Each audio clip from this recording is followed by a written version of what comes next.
ओम श्री कृष्ण परब्रह्मणे नमः। श्रीमद्भगवद्गीता चतुर्थो अध्यायः ज्ञानयोगः। श्रीभगवानुवाच इमं विवस्वते योगं प्रोक्तवानहमव्ययं विवस्वान्मनवे प्राह मनुरिक्ष्वाकवे ब्रवीत्। एवं परंपरा प्राप्तम् इमं राजर्षयो विदुः सकाले नेह महता योगो नष्टः परन्तप। स एवायं मया तेद्या योगो प्रोक्तः पुरातनः भक्तोऽसि मे सखा चेति रहस्यम् एतद् उत्तमम्। अर्जुन उवाच अपरं भवतो जन्म परं जन्म विवस्वतः कथमेतत् विजानीयां त्वमादौ प्रोक्तवानिति। श्रीभगवानुवाच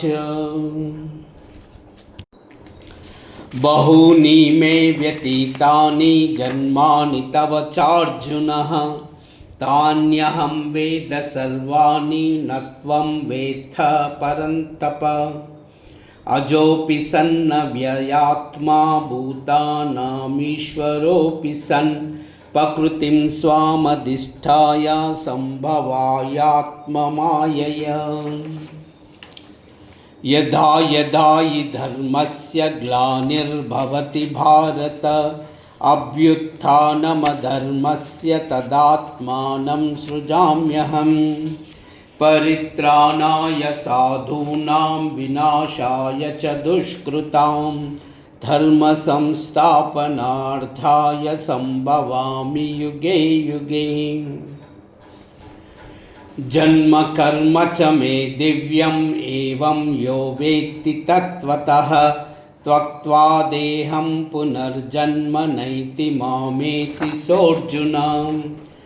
वीतरागभयक्रोधा मन्मया मामुपाश्रिताः बहवो ज्ञानतपसा पूता मद्भावमागताः।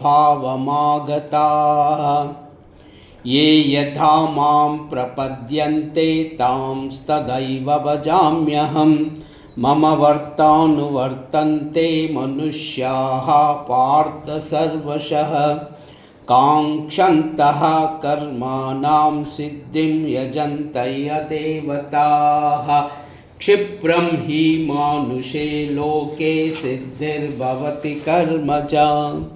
चातुर्वर्ण्यं मया सृष्टं गुणकर्मविभागशः तस्य कर्तारमपि मां विद्य कर्तारमव्ययम्।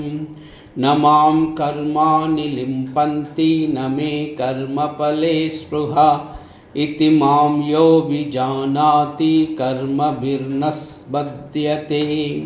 एवं ज्ञात्वा कृतं कर्म पूर्वैरपि मुमुक्षुभिः कुरु कर्मैव सा तस्मात् त्वं पूर्वै पूर्वतरं कृतम्।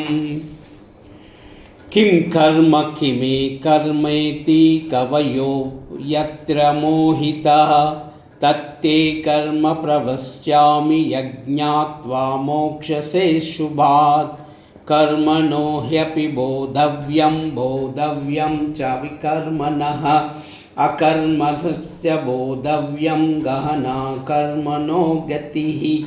कर्मणः कर्मया पश्चेत् अकर्मणि च कर्म यः स बुद्धिमान् मानुषेषु स युक्तः कृत्स्नकर्मकृत्। यस्य सर्वे समारम्भाः सकामसङ्कल्पवर्जिताः ज्ञानाग्निदग्धकर्माणं तमाहु पण्डितं बुधाः। त्यक्त्वा कर्मफलासङ्गं नित्यतृप्तो निराश्रयः कर्मण्यभिप्रवृत्तोऽपि नैव किञ्चित् करोति सः। निराशर्यत चित्तात्मा त्यक्तसर्वपरिग्रहः शारीरं केवलं कर्म कुर्वन्नाप्नोति किल्बिषम्। यदृश्चालाभसन्तुष्टौ द्वन्द्वातीतो विमत्सरः समसिद्धावसिद्धौ च कृत्वापि न निबध्यते गतसङ्गस्य मुक्तस्य ज्ञानवस्थितचेतसः यज्ञायाचरतः कर्म समग्रं प्रविलीयते ब्रह्मार्पणं ब्रह्महविः ब्रह्माग्नो ब्रह्मणाहुतं ब्रह्मैव तेन गन्तव्यं ब्रह्मकर्मसमाधिना। श्रीकृष्ण परब्रह्मणे नमः। श्रीमात्रे नमः। ॐ नमो नारायणाय। ॐ नमो नारायणाय।